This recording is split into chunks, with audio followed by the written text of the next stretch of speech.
Good morning, guys. I'm not here this week. I'm at a conference, but I wanted to let you know we're doing our author study. So, you're going to listen to two books, just like last time. You're going to write the author's name and the star by the square, and then you're going to draw the two front covers. After that, it needs to be placed in your white bucket on the corner of my desk. Enjoy. The Good Egg by Jory John. Oh, hello. I was just rescuing this cat. Know why? Because I'm a good egg. A very good egg. It's true. I do all kinds of good things. Like I'll carry your groceries. I'll water your plants. I'll change your tires. I'll paint your house. If you need any help whatsoever, I'm your egg. I've always been a good egg. It's been this way from the start. Even in my earliest days, back at the store, there was a dozen of us living together under one recycled roof. There was Meg and Peg and Greg and Clegg and Shell and Shelley and Sheldon and Shelby and Egbert and Frank and other Frank. The other 11 eggs weren't on their best behavior. They weren't exactly good.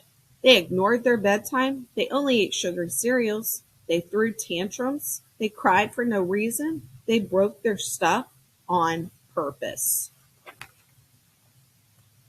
Meanwhile, I tried to take charge. I tried to fix their bad behavior. I tried to keep the peace because I was the good egg, a very good egg. Nobody seemed to care, though. Every night I was exhausted. My head felt scrambled. Then one fatal morning, I noticed some cracks in my shell. They were everywhere. My doctor said it was from all this pressure I was putting on myself, the pressure of making sure everybody was as good as me. I was cracking up, literally. Something had to change. I had had enough. I told Meg and Peg and Greg and Clegg and Shell and Shelley and Sheldon and Shelby and Egbert and Frank and other Frank I was leaving. I can't be the only good egg in a bad carton, I said. Blah, blah, blah, they replied. I left that night. I wandered from town to town. The hours became days. The days became weeks. I lost track of time. I was alone. Out there on the road under the stars, I really tried to focus on myself and what I needed.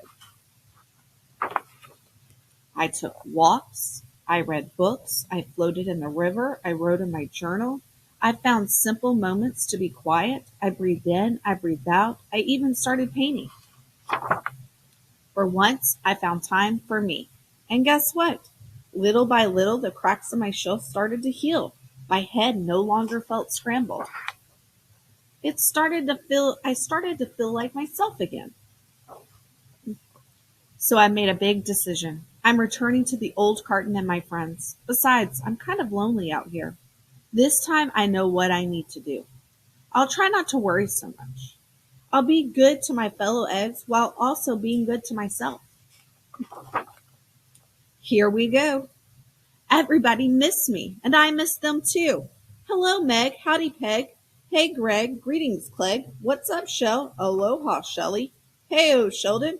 Hi, Shelby. Good day, Egbert. What's happening, Frank? How do you do, other Frank? Sure, every once in a while somebody's still a little bit bad, but it's not like before. Here's what I realized. The other eggs aren't perfect, and I don't have to be either, and I'm okay with that. Well, the old carton is back together. We're a solid dozen again. It's good to be home.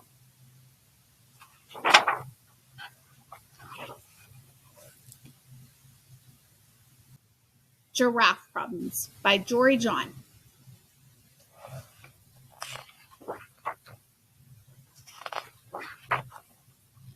I feel bad about my neck. I do. I can't help it. It's too long, too bendy, too narrow, too droopy, too patterned, too stretchy, too high, too lofty, too necky. Yes, my neck is too necky. Everybody stares at it. This guy, that guy, him, her, them, whatever that is, her again. Yep, I feel bad about my neck. I've tried dressing it up. I've added a scarf, 2 scarves, a bundle of scarves, a mountain of scarves. I've tried bow ties and regular ties, both.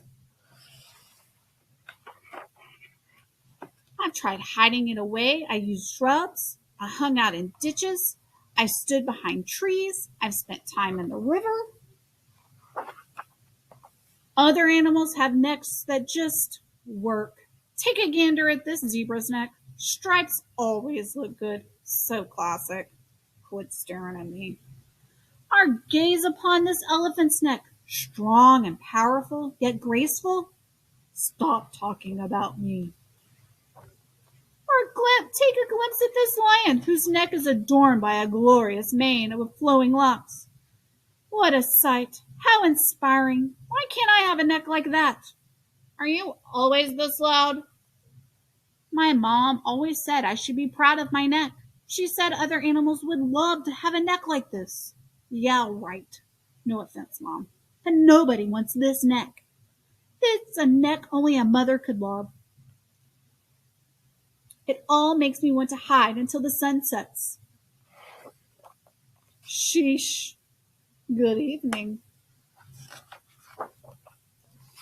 I've been admiring your neck from afar. Oh, how I wish my neck looked like yours. I'd get so much done in a day. Goodness, I can only imagine all the reaching and grabbing and looking around I'd do. I'd accomplish many of my goals for sure. Meanwhile, I'm saddled with this little excuse for a neck. Here, watch me stretch it out. Ooh. See, that's about as far as it goes. Pathetic, right? I'm basically neckless. Whew. You feel bad about your neck too? Yep. Huh.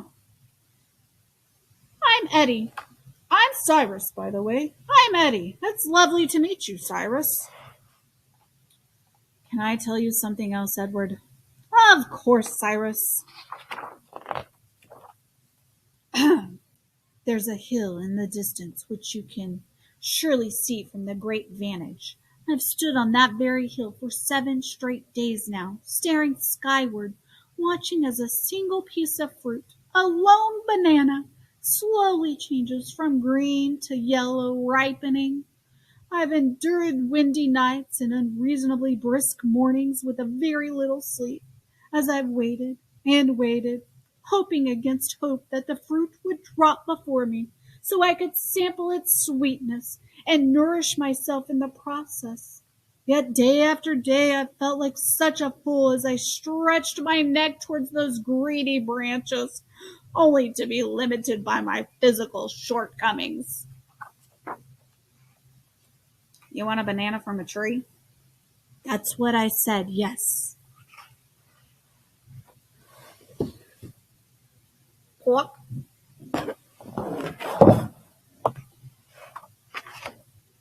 Here you go. Vroom. Oh, you did it! You made it look so easy. Munch, munch, munch, munch, munch, munch, munch. Delectable. So that's what a banana tastes like, huh? It was worth the wait. Edward, face it, your neck is impressive. It allows you to do amazing things. For instance, you just solved my week-long problem, my week-long banana dilemma in 10 seconds. Well, thank you, Cyrus. I think you have a swell neck too. It's elegant and dignified, and it works well with your shell. Oh, that means a great deal to me, Edward. So, do you like bow ties, Cyrus? I'm not sure, Edward. I've very little experience with them. You look wonderful, Cyrus, as do you, Edward. I feel good about our necks, Edward. Thank you, Cyrus. For once, so do I. Yes, for once, so do I.